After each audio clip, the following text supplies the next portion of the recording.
Hello from the HardDrive Studios in New York. My name is Lou Brutus, and Tobias Forge of Ghost is my guest.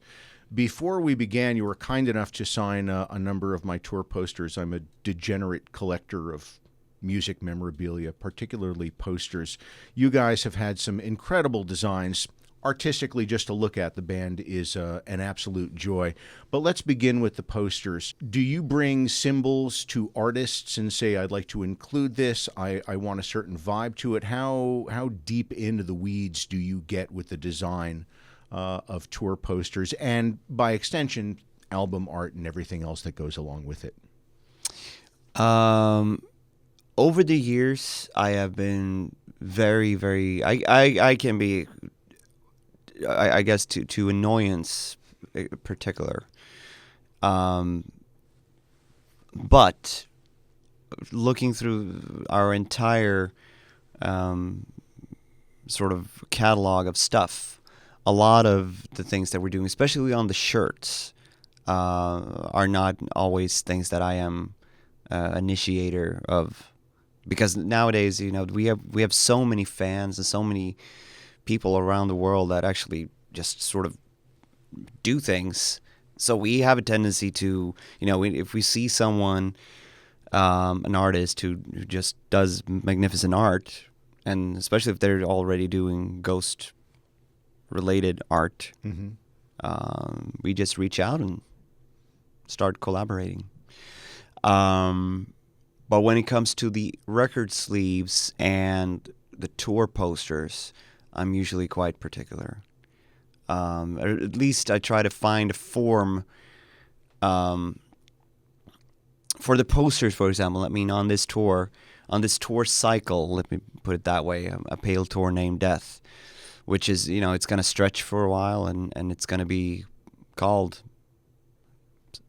similar things, and it will sort of evolve. It's good to have like a format that you stick to, but it will change depending on where we're playing, and it's an old trick, but which is fun, that you sort of work with city landscapes and typical land marks, and but you still want it to look a certain way, and I have a tendency to find some artists not really thinking intuitively what I want them, how I want them to think. So I usually try to do like a little bit of a napkin sort of composition. This is where I want Papa. This is where I want, in this case, the Cardinal, and this is where I want the koala bear, and this is where I want something like that, and this is where the logo should be, and you should blah blah blah blah. Sometimes I'm super specific with the other, like, T-shirts that I want to have made, and sometimes it just, as I said, artists that just take their own initiative.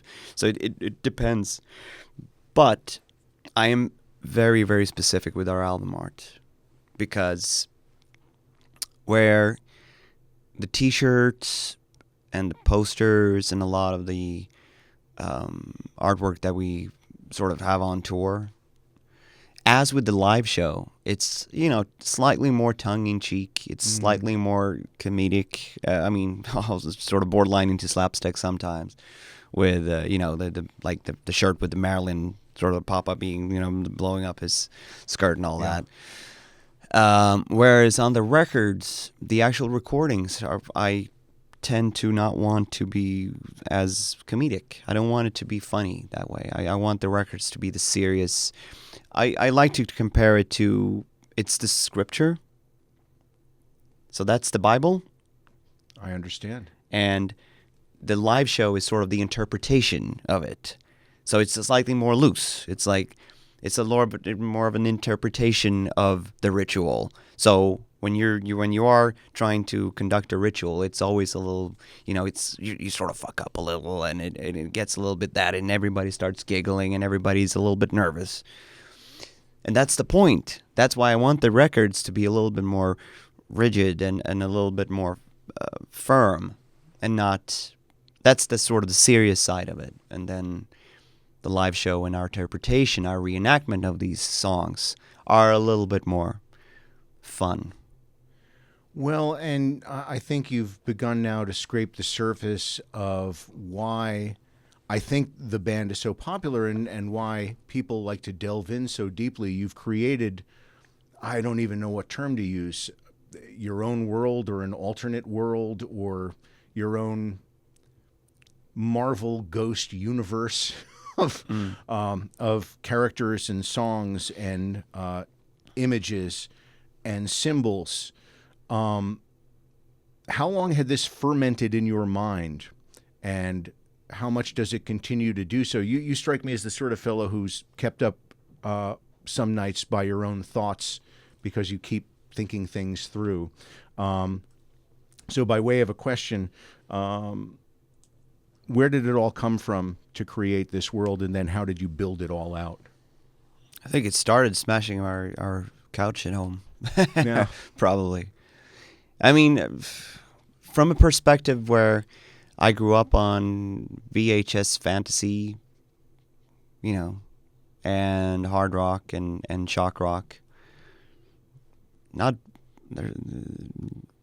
think that the input and the influence started back then. I mean, even though I'm not trying to write songs that sounds like a whole lot, at least, like neither Mötley Crüe or Kiss nor Twisted Sister.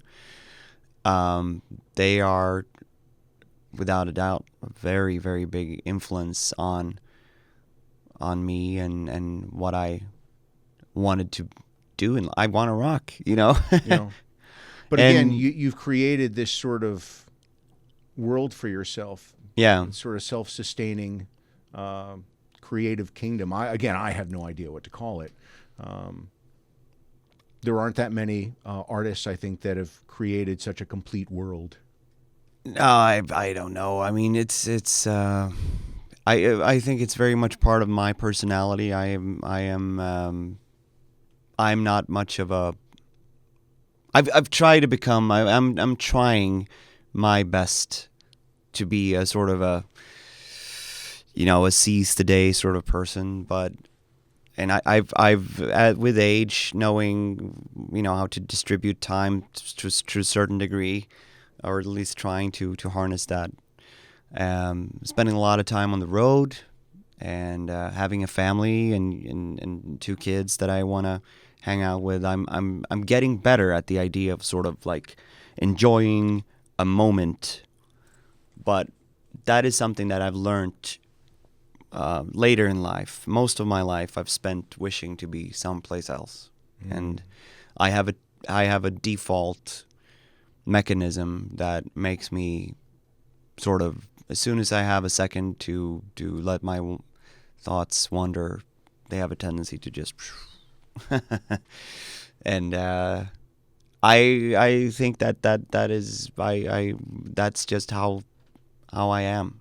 And luckily, I've been given this carte blanche for at least a while, where I can utilize that in my work, or I can work with what I know and what I am really good at. But before that, before I was in Ghost, before I had Ghost as a way to sustain me monetarily, I definitely that was actually a problem. I had a problem having jobs. I had a problems. It causes problems to be like I am, because I can't focus on anything. If I'm not interested in things, I can't focus. I cannot. And I'm sure that there's a very simple explanation to that. That can probably be solved within a little bit of. A few tests down the street, and they'll probably get a little note with a few letters on it saying, "Here you go."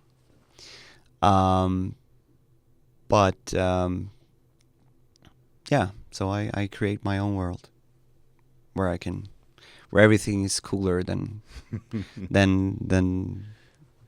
The real world's Yeah. horrible out there. So Yeah, thank you for I mean, creating- it's- thank you for sucks. creating a little bit of a break for the rest of us. Tobias Forge of Ghost is my guest. I'm Lou Brutus. We're at the Hard Drive Radio Studios in New York City.